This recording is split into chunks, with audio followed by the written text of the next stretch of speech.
እስካሁን አልበየንኩም። ዘፈን የተከለከለ ነው አላልኩም። ፍርሃት አለው። ቀጥታ ኃጢአት በሚለው መጠቅለያ ቅለል ይቻላል። መጽሐፍ ቅዱስ ስለ አንድ ምግባራዊ ጉዳይ በቀጥታ ወይም በግልጽ አልተናገረም ማለት ጉዳዩ እንዲከወን ፈቅዷል ማለት አይደለም። ተማር ልጄ እኮ ስክሪፕቸር ጋር ብትመጣ ከተማር ልጄ በላይ ሞራል ጋይዳንስ መሆን የሚችል ብዙ ነገር አለ መጽሐፍ። ግብጽ የነበረው ወርቅ በግብፃውያን እጅ ለጣዖት ነበር የሚሆነው፣ አይሁዳውያን እጅ ሲገባ ደግሞ ለመቅደስ ሆነ። ዋይዝሊ ካልያዝከው አጌንስት ጋድ ነው የሚሰራው ሁሉ ነገር። ስለዚህ ዘፈን በማይፈቀዱ ምግባሮች ውስጥ ልትመደበው የምትችለው ነገር ነው ማለት። ስታንዳርድ ስታወጣ ያወጣው ስታንዳርድ ያንተ ነው። የኔ I have my own standard ያንተን የሚገፋው የራሱን በመፍጠር ስለሆነ አልዘጋኸውም አንተም ብሎ መግቢያ ያደርጋቸው። ዘፈን እኮ ራሱን የቻለ ትልቅ ኢንዱስትሪ። እንዲሁ በቀላሉ ግጥሙ ንጹህ ነው፣ ግጥሙ ያስተምራል፣ ግጥሙ ምክር አለው በሚል ፐርሚት የምታደርገው ነገር አይደለም።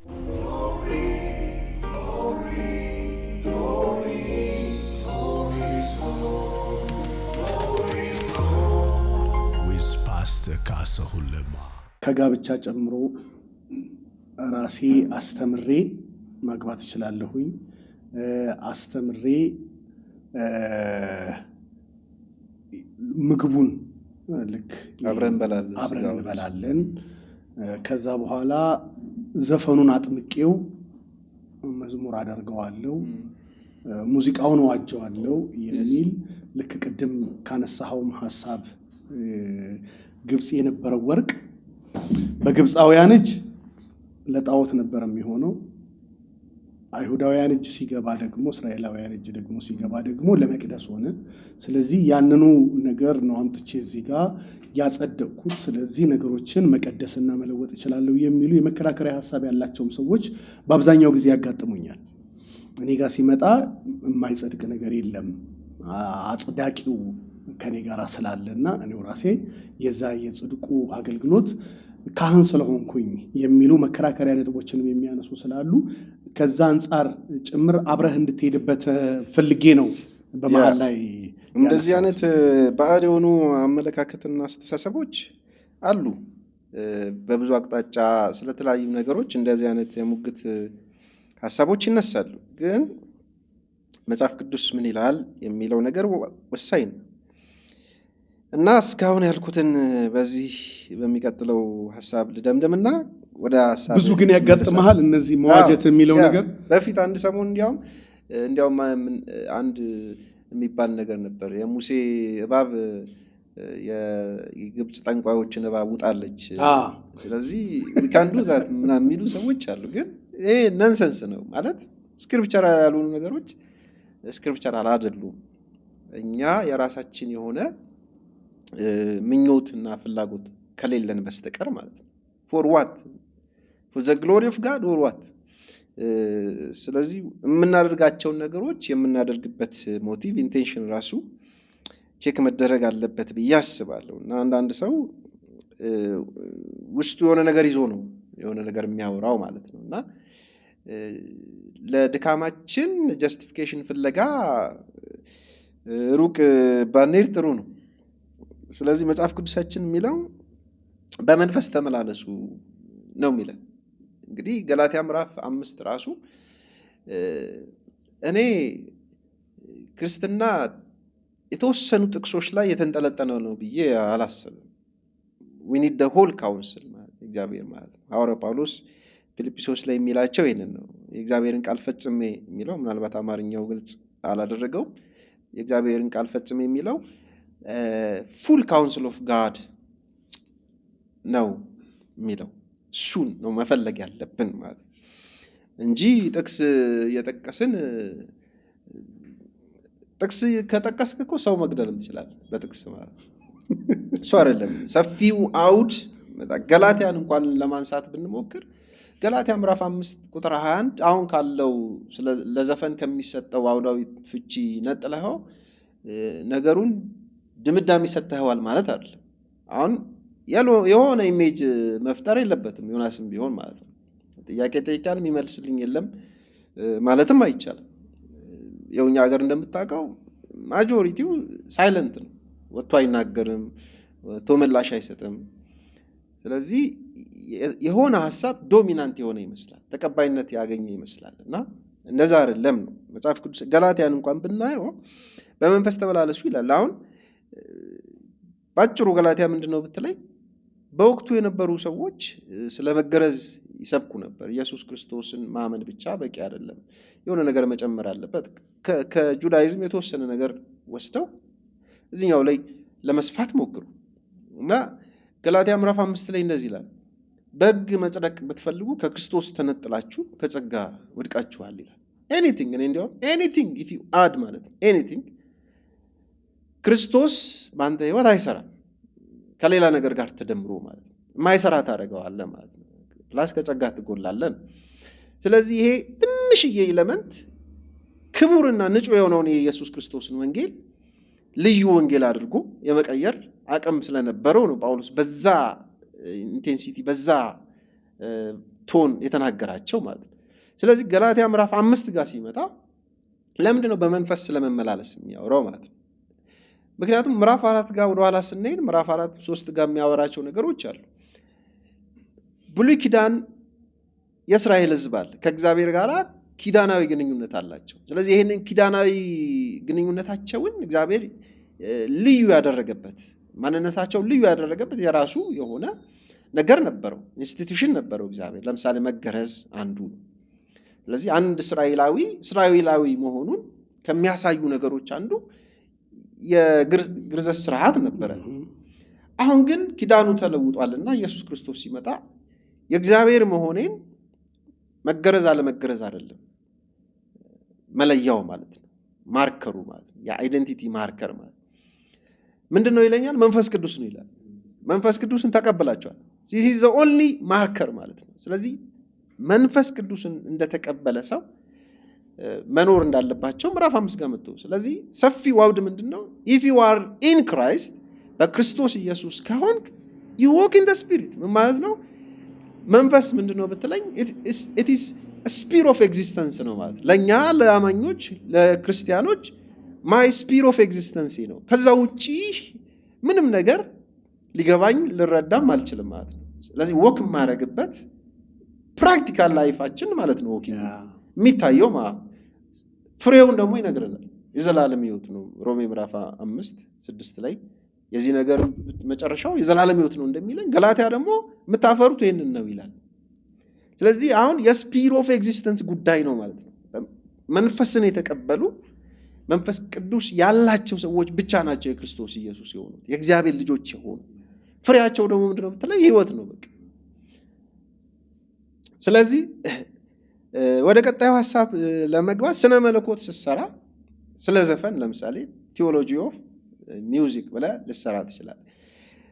ብዙ የስነ መለኮት ሰዎች የሚስማሙባቸው ስነ መለኮት ለማደራጀትና ለመስራት 4 ምንጮች ያስፈልጉናል።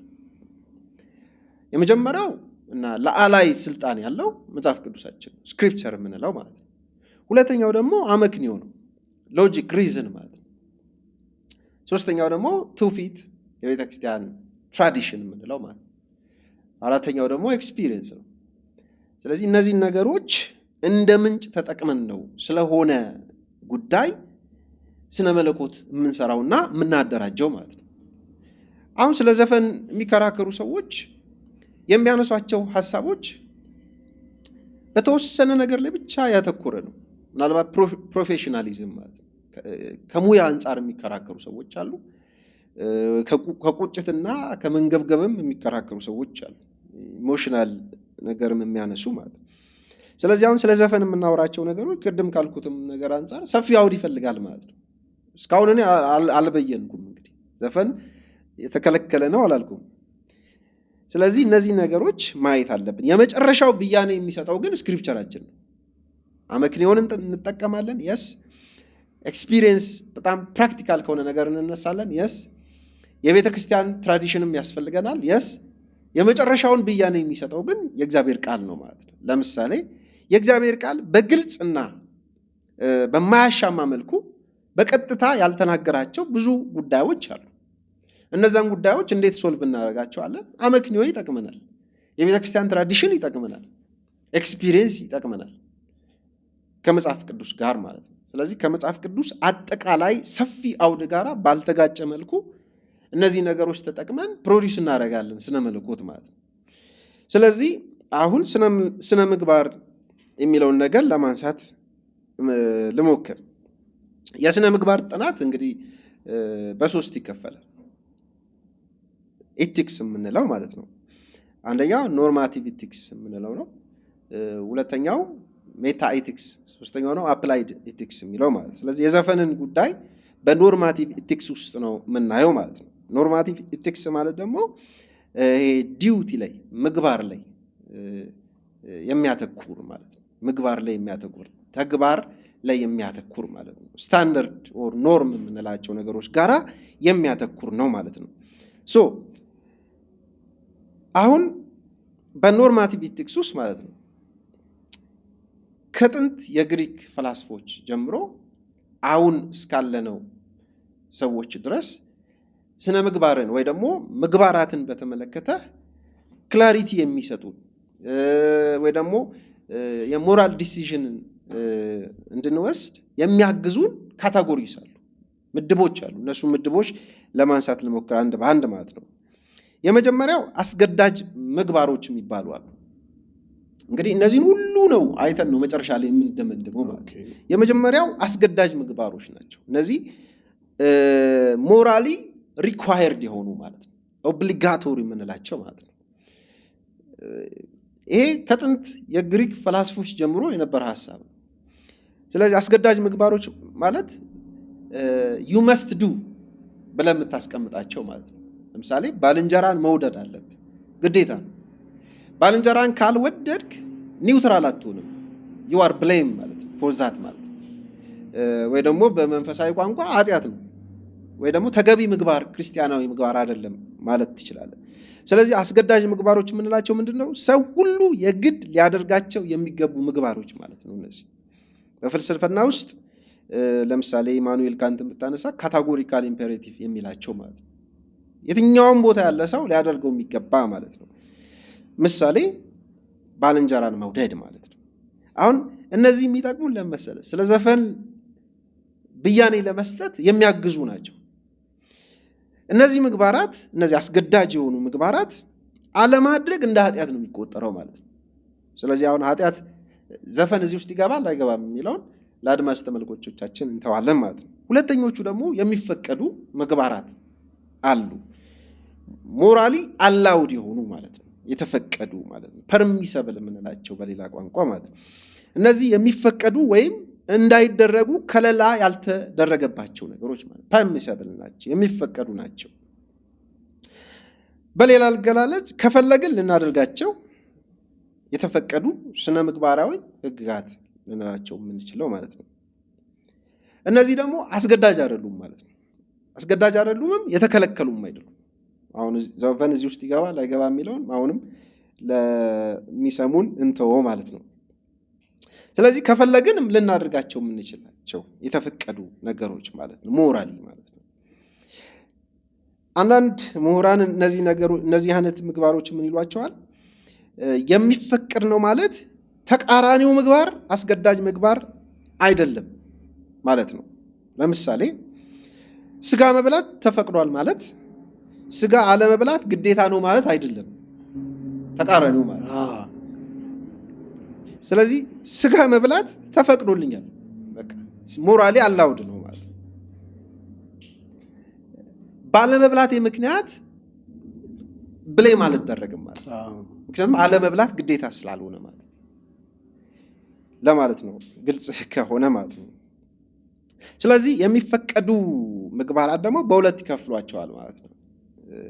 አንደኛ አማራጭ ምግባሮች አሉ። አማራጭ ምግባሮች ማለት የተፈቀዱም ናቸው፣ አንተ ደግሞ በፈቃድህ ኦሚት ልታረጋቸውም ልተዋቸውም የምትችላቸው ነገሮች ወይ ደግሞ በእንግሊዝኛ ኦፕሽናል የምንላቸው ነው። ኦፕሽናል አክሽንስ አሉ ማለት ነው። እንድናደርጋቸው እንዳናደርጋቸውም የተፈቀዱ ምግባሮች ማለት ነው። ወይም እንድንከውናቸው በአስገዳጅነት ያልቀረቡ እንዳናደርጋቸው ደግሞ ያልተከለከሉ ምግባር። ለምሳሌ ምሳዬን ምን መብላት እንዳለብኝ አልጨነቅም፣ እንደዚህ ይሄንን ልበላ ይችላል ልተው ይችላልው ማለት ነው። ምርጫው የኔ ነው ማለት ነው። ስለዚህ ፐርሚሰብል ነገር ሞራሊ አላውድ ነው ማለት ነው። ስለዚህ በዚህ ካታጎሪ ውስጥ የምታስገባቸው ብዙ ነገሮች ሊኖሩ ይችላሉ። ለምሳሌ ቡና እየጠጣን ነው፣ ሻይ መጠጣት እንችላለን። እንዲህ አይነት አክሽኖች እንዲህ አይነት ተግባራት አሉ ለማለት። በዚህ በተፈቀዱ ስነ ምግባራቶች ውስጥ ደግሞ ሌላኛው ምናልባት የሮማን ካቶሊክ እነሱ ጋርም ያለ ነገር ነው፣ ሱፐር ኤሮጋቶሪ ምግባሮች ምንላቸው ማለት ነው። እነዚህ ያው ስሙ ራሱ የሚያመላክተን ነገር አለ። ሱፐር ማለት እነዚህ ምግባራት ብናደርጋቸው መልካም የሆኑ የሚያስመሰግኑ ምግባራት ናቸው፣ ግን አስገዳጅ አይደሉም። እነዚህ ምግባራት ከሚፈለግም በላይ ኤክስትራ ስንሄድ የምናደርጋቸው ምግባራቶች ናቸው። ያስመሰግናል። ለምሳሌ ከልክ ያለፈ መልካምነት እዚህ ውስጥ ሊገባ የሚችል ነው። ወይ ደግሞ ጀብደኝነት፣ በቃ የሆነ ሰው ከሳት ውስጥ አወጣለሁ ብለህ ኤክስትራ የምትሄደው ማለት ነው። እነዚህ አይነት ምግባሮችን በዚህ ውስጥ መድባቸዋለህ ማለት። ስለዚህ ሁለቱ ኦፕሽናል የሆነው ማለት ልቶም ላቶም የምትችለው ነገር እና እንደዚህ አይነት ኤክስትራ የሆኑ ማለት ነው። ሶስተኛው ምድብ ምናልባት ዘፈንንም እዚህ ውስጥ መመደብ የምንችልበት አለ፣ ግን በኋላ ላይ እናነሳዋለን ብዬ አስባለሁ። ሞራሊ ፎርቢደብል ኢምፐርሚሰብል የምንላቸው ማለት የተከለከሉ የማይፈቀዱ ምግባሮች የምንላቸው አሉ ማለት ነው። ስለዚህ እነዚህ ደግሞ እንድናከናውናቸው ያልተፈቀዱ ምግባሮች ናቸው። የማይፈቀዱ ምግባሮች ማለት በሌላ አገላለጽ ተቃራኒው ምግባርም እንዲከወን አስገዳጅ የሆነ ማለት ነው። ተቃራኒውም አይቻልም ማለት ነው። በሁለቱም አቅጣጫ ዝግ የሆነበት ማለት ነው።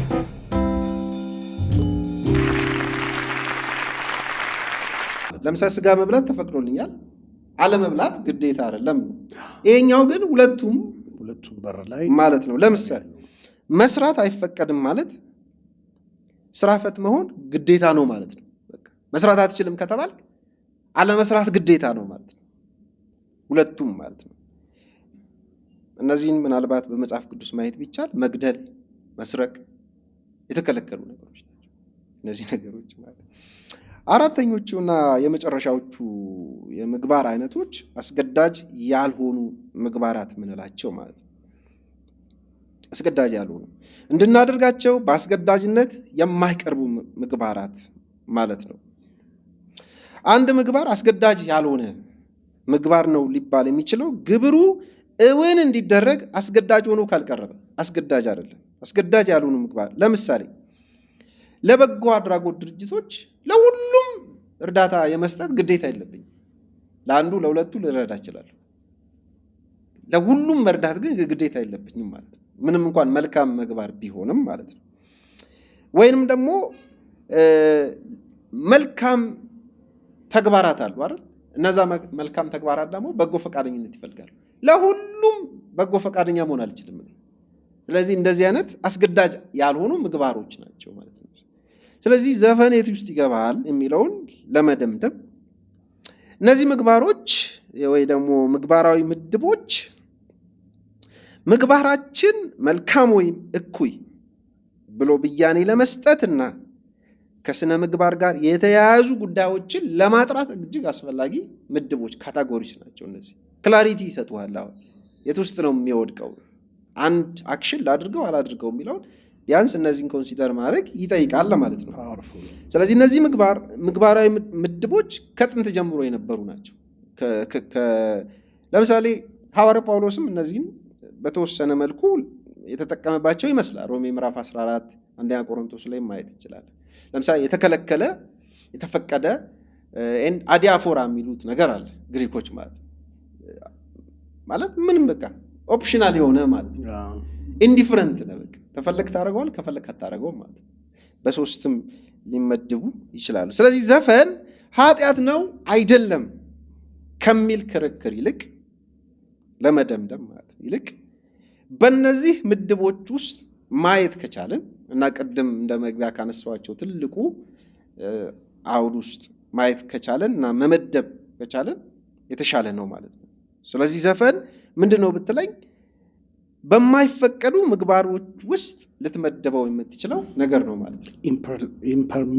ኢምፐርሚሰብል የተፈቀደ ነገር አይደለም ማለት ነው። ስለዚህ ኃጢአት ነው ወይስ አይደለም ከሚለው ክርክር ይልቅ በእነዚህ ምግባራዊ ማዕቀፎች ውስጥ ብናየው it makes sense ማለት ነው ነገሩን ማለት ነው።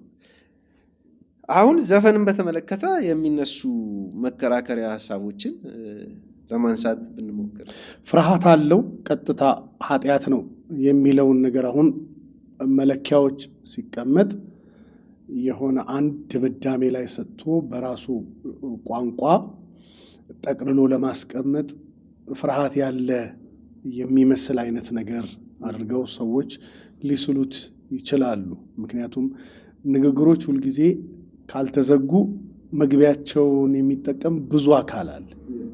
ስለዚህ አሁን በእነዚህ መለኪያዎች ውስጥ የስታንዳርድ እናስቀምጥና ይሄ ትክክለኛ የአእምሮ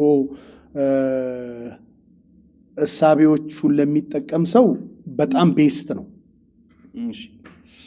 ፈቃዱን ለማድረግ ለሚፈልግ ሰው ደግሞ ክፍት ነው። ለምን ስታንዳርድ ስታወጣ ያወጣው ስታንዳርድ ያንተ ነው፣ የኔ I have my own ስታንዳርድ ብሎ ሰውየው ይመጣና ከዛ በኋላ ያንተን የሚገፋው የራሱን በመፍጠር ስለሆነ አልዘጋኸውም አንተም ብሎ ስታንዳርዶቹን መግቢያ ያደርጋቸዋል። ስለዚህ በዛ መጠቅለያ መጠቅለል ይቻላል። ኃጢአት በሚለው መጠቅለያ ከስታንዳርዱ ስንነሳ ማለት ነው። ያ ኃጢአት ነው ኃጢአት አይደለም ብሎ መከራከሩ አይደለም እኮ ዋናው ነገር። ከላይ ስተኸዋል እኮ ሐሳቦቹን። አሁን ቅድም ስታነሳ ሐሳቦቹን በጣም በሰከነ መንገድ በጣም ጥሩ ሐሳቦችን ይዣቸዋለሁኝ። ከመጽሐፍ ቅዱስ አንጻር፣ ከሪዝን አንጻር፣ ከትራዲሽን አንጻር፣ ከኤክስፒሪየንስ አንጻር በደንብ ይዘኸው ነው ገንብተው ነው የመጣኸው። አሁን እዚህ ጋር ደግሞ ስንመጣ ደግሞ ስታንዳርድ እንደገና ደግሞ ሰራን። ስታንዳርድ ደግሞ የሰራኸው ቦታ ላይ ኢምፐርሚሰብል የሚለው ላይ ወደቀ። which means ክሊር ነው በቃ ያልተፈቀደ ማለት የማይጠቅምህ ኃጢአት ነው ማለት አይደለም እኮ። እግዚአብሔርን አትብላ ሲልህ ኃጢአት ነው እያለ እኮ ላይሆን ይችላል necessarily።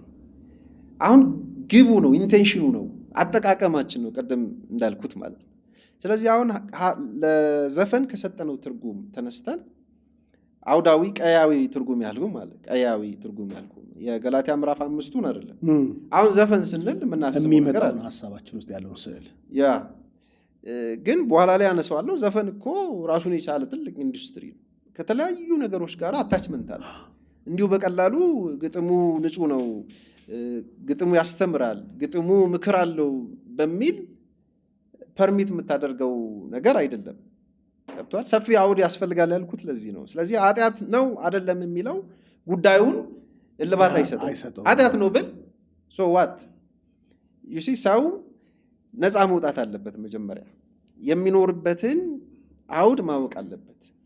የሚኖርለትን ምክንያት መረዳት አለበት። ስለዚህ አሁን ቀጥሎ ላነሳ የምፈልገው ቴዎሎጂካል ሪዝኖች ነው።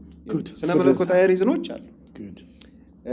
ከዛ በፊት ግን መጽሐፍ ዘፈንን በተመለከተ የሆነም የሚያነሳቸው ሐሳቦች አሉ። ለነሱ አጠር ያለ መልስ እየሰጠን እንሂድ። ለምሳሌ የመጀመሪያው መጽሐፍ ቅዱስ ስለ ዘፈን ምንም የሚናገረው ነገር የለም የሚለው ሐሳብ ማለት ነው። ኮትድ በደንብ አሁን እሱኛው ሐሳብ ላይ ስለ መላእክት ዓለምን ስለ ገላትያ ላይ ስለተነሱትም ሲነሳ በደንብ ያነሳት አንዱ ሐሳብ የትኛውንም የቴዎሎጂ ተማሪ ወይም የነገረ መለኮት ትምህርት ቤት ተማሪን ወይም ማስተማሪን መጥቶ ከኔ ጋር መነጋገር ይችላል፣ ስለዚህ ነገር የለም የሚል ሐሳብ በዚሁ ፖድካስት ላይ አንስቶታል።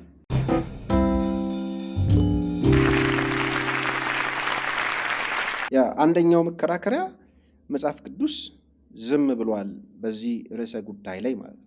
ስለ ዘፈን ብቻ አይደለም፣ ቀደምም ብያለሁ፣ ስለ ብዙ ነገር መጽሐፍ ቅዱስ ሳይለንት ነው። ሳይለንት የሆነባቸው ነገሮች በሙሉ ግን የተፈቀዱ ነገሮች ናቸው ብሎ መደምደም ግን ይሄ በአርጊውመንት ውስጥ ምንድነው ፋላሺየስ አርጊውመንት ወይ ደግሞ ሕጸጽ ያለው ተፋልሶ ምንለው ማለት እሱ ነው። እንዴት ብትለኝ መጽሐፍ ቅዱስ ዝም ስላለ ማለት ነው። አሁን የኛን ችግር አይመልስም ብያለሁ እኮ ብዙ ችግሮቻችንን በቀጥታ ላይመልስልን ይችላል መጽሐፍ ቅዱስ። ስለዚህ we are free ማለት አይደለም። ሌሎች ነገሮችን ኮንሲደር ማድረግ ይጠይቃል ማለት ነው። ስለሆነ ምግባር ውሳኔ ከመወሰናችን በፊት ምግባሩን የምናይበት የሆነ ፓራዳይም ያስፈልገናል፣ የሆነ ፐርስፔክቲቭ ያስፈልገናል። ያን ፐርስፔክቲቭ ደግሞ ሊሰጠን የሚችል አንዱ መጽሐፍ ቅዱስ ነው። ከቅድሙ ካልናቸው በተጨማሪ ብቻ ሳይሆን ለአላይ የሆነው የበላይ የሆነው ስልጣን መጽሐፍ ቅዱስ ስላለው ማለት ነው። ስለዚህ ይሄ እንደ ትልቅ መከራከሪያ ነጥብ የሚቀርብበት ምክንያት አልገባኝም። መጽሐፍ ቅዱስ በጉዳዩ ላይ አስተያየት ስላልሰጠ ዝም ስላለ መፈቀድ አለበት ወደሚል ድምዳሜ እንድንሄድ የሚያስችለን ምንም አይነት ግራውንድ አናገኝ። ይሄ ምናልባት በፋላሲ ምንድነው የሚባለው አርጊመንት ፍሮም ሳይለንስ ይሉታል። ከዝምታ ውስጥ ተነስተህ የሆነ ኮንክሉዥን ጋር ስትሄድ ማለት ነው። መጽሐፍ ቅዱስ ስለ አንድ ምግባራዊ ጉዳይ በቀጥታ ወይም በግልጽ አልተናገረም ማለት ጉዳዩ እንዲከወን ፈቅዷል ማለት አይደለም። ይሄ ሊሰመርበት ይገባል። ወይም ምግባሩ አይ ላቭ ዚስ ማለት ምግባሩ አውቶማቲካሊ ጉድ አያደርገውም ማለት ነው። አውቶማቲካሊ ማለት ምክንያቱም ባይብል ኢዝ ሳይለንት ስለዚህ ጉዳዩ አውቶማቲካሊ መልካም ነው ማለት አይደለም፣ በጎ ነው ማለት አይደለም። ቅድም አንዳንድ ሀሳቦችን ያነሳው ለዚህ ነው። መብላት ኢስ ሚኒንግለስ፣ ሁለቱም የሚጠፋ ነገር ነው፣ ግን ትልቅ ደግሞ ሚኒንግ አለው የሆነ ነገር ውስጥ ስትከተው ማለት ነው። እንደዛ ማለት ነው። ስለዚህ ይሄ የሙግት አቀራረብ ተፋልሶ ነው ማለት አርጊመንት ፍሮም ሳይለንስ የምንለው ማለት ነው።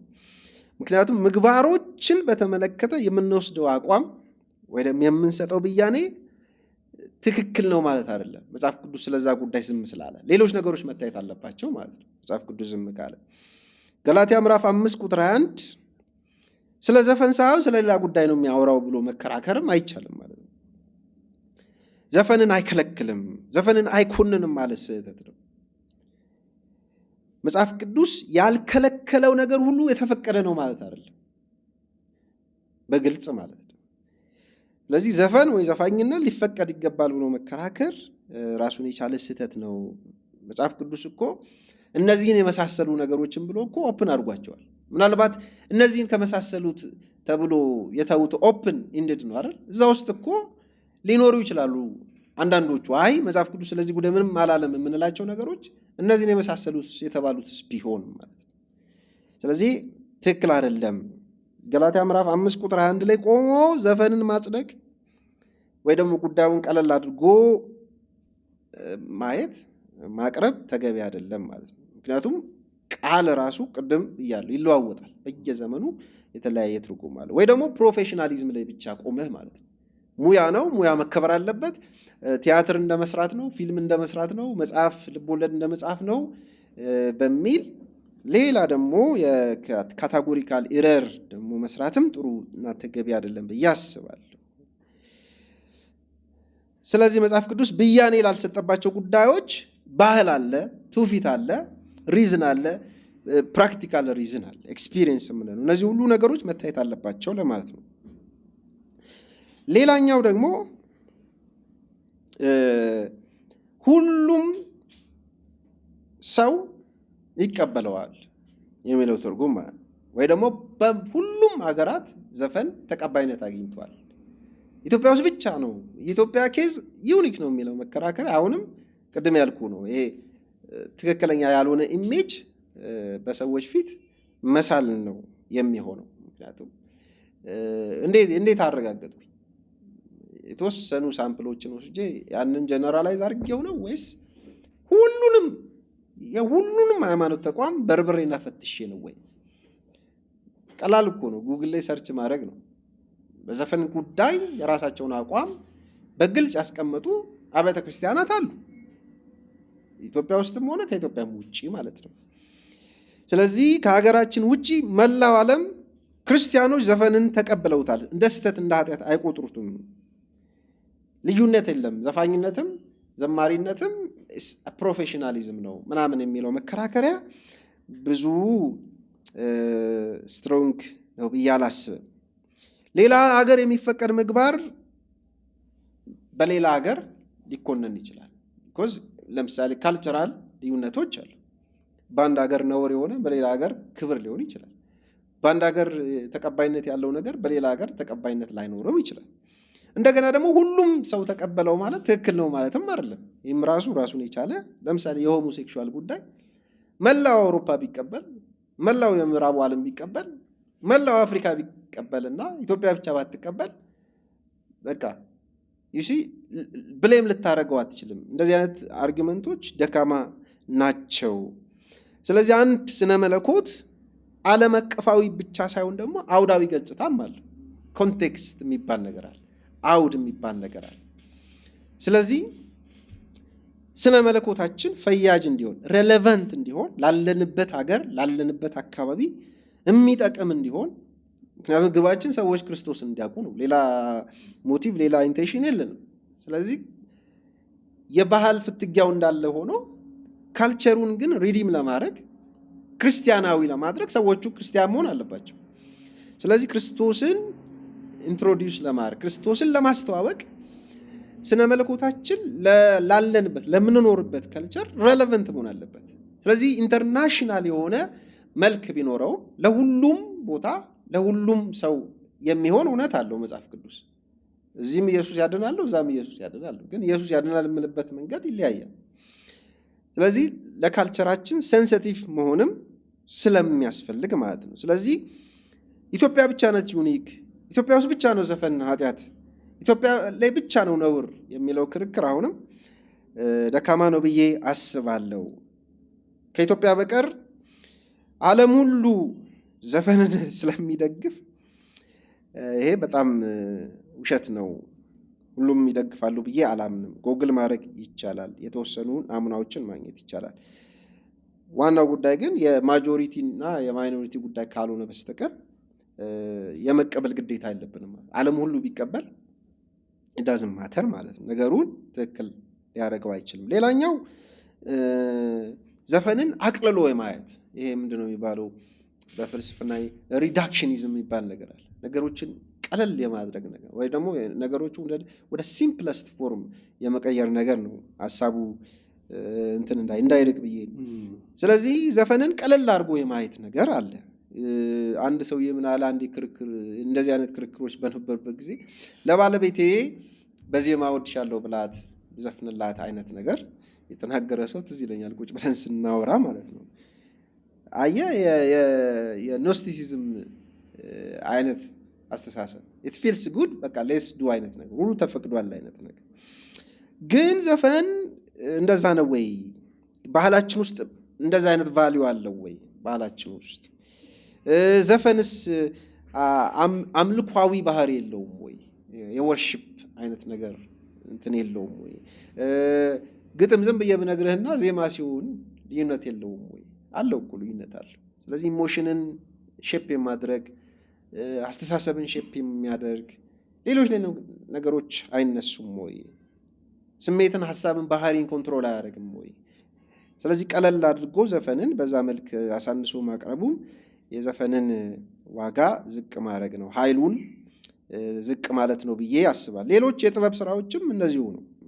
ሁሉ ቢፈቀድም ሁሉ አይጠቅምም የሚለው የሐዋርያ ጳውሎስ ምክር ጠቃሚ ነው ብዬ አስባል። ሌላ ደግሞ እየመረጥ መስፈን የሚለው ሀሳብ፣ እሱ ላይም ትንሽ ኮመንት ለማድረግ እየመረጥ መስፈን ወይም ደግሞ ዘፈንን መስማት አስቸጋሪ አያደርገውም ወይ? who is the authority? የሚመርጠውስ ማን ነው? የምንመርጥበትስ ስታንዳርድ ማን ነው የሚያወጣው? እሺ መርጠን ብንስማማስ? ሀሳብ ገብቷል? ብንስማማስ ምን አይነት ነገር ነው ልናቀርብ ልናስቀምጥ የምንችለው? ማለት የሞራል ፍሬምወርክ የሞራል እንትንስ ጋይድ የሚያደርግን ይሄ አጥር ባውንደሪ ሊሰራልንስ የሚችለው ማን ነው? የአማኙ ማህበረሰብ ቢስማማ ወይ ደግሞ የመረጠውን ነገር ቢቀበል ባህልና ትውፊትስ እንዴት ነው የሚሆነው? ያለንበት የምንኖርበት። ስለዚህ አብዛኛው ዘፈን ደግሞ የመንፈሳዊነት መገለጫ ወይ ደግሞ የአዲስ ህይወት ነጸብራቅ አይደለም፣ ሊሆንም አይችልም። ቅድም ሴኩላር እና ሳክርድ ብለን ስላለን ማለት። ስለዚህ ከዘፈን ጋራ ብዙ ጉዳዮች ደግሞ ተያይዘዋል። ቅድም እንዳልኩት ብዙ ነገር ተያይዟል። አሁን መጠጥ አለ፣ ስካር አለ፣ ወደንም ጠላንም ማለት ነው። አሁን ዘፈን ሂውጅ ኢንዱስትሪ ስለሆነ ማለት በቅርብ ጊዜ ሁለት ከአንድ ሙዚቃ ተጫዋች ጋር የቸርች ልጅ ነው ያወራሁት፣ ይጫወት ነበር እንትን ናይት ክለብ ምናምን ይሰራ ነበር እና እንዴት ነው ምናምን ስለው አሁን አውቁም ያለው አለኝ። ለምን አቁምክ ስለው በቃ ከእንትን ጋር አይሄድም ማለት ከኔ ስፒሪቹዋሊቲ ጋር አይሄድም፣ አይመጥነኝም እንዲያውም ቦታው ምናምን ነገር አለ። ስለዚህ ትቻለሁ አሁን አይነት ነገር አለኝ። እና እንግዲህ እንደዚህም የሚወስኑ ሰዎች አሉ። ምክንያቱም ዘፈን ዝም ብለህ ቅልል አድርገህ የምታየው ነገር አለ። ከዘፈን ጋር አብሮ የተያያዙ በጣም ብዙ ነገሮች አሉ። እነሱን ማየት ያስፈልጋል። ስለዚህ ተጠያቂነት፣ የልብ መነሻ ሀሳብ፣ ይዘቱ፣ ውጤቱ እነዚህ ሁሉ ኮንሲደር መደረግ አለባቸው። ዝም ብሎ ቀላል ነው በቃ ግጥሙ ተማር ልጄ እኮ ስክሪፕቸር ጋር ብትመጣ ስክሪፕቸር ከተማር ልጄ በላይ ሞራል ጋይዳንስ መሆን የሚችል ብዙ ነገር አለ መጽሐፍ ቅዱስ ከፈለግን ማለት ነው። ኤኒዌይስ ይህንን ይመስላል ኤቲካል የሆኑ ነገሮችን ለማንሳት ማለት ነው። አሁን ስለ መለኮታዊ የሆኑ ማዕቀፎችን ማንሳት እንችላለን።